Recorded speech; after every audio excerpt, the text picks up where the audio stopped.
شروع اللہ کا نام لے کر جو بڑا مہربان نہایت رحم والا ہے۔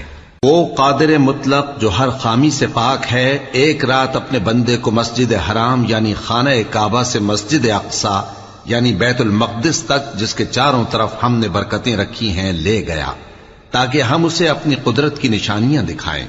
بے شک وہ سننے والا ہے، دیکھنے والا ہے۔ اور ہم نے موسیٰ کو کتاب عنایت کی تھی اور اس کو بنی اسرائیل کے لیے رہنما مقرر کیا تھا کہ میرے سوا کسی کو کارساز نہ ٹھہرانا۔ اے ان لوگوں کی اولاد جن کو ہم نے نوح کے ساتھ کشتی میں سوار کیا تھا، بے شک نوح ہمارے شکر گزار بندے تھے۔ اور ہم نے کتاب میں بنی اسرائیل سے کہہ دیا تھا کہ تم زمین میں 2 دفعہ فساد مچاؤ گے اور بڑی سرکشی کرو گے۔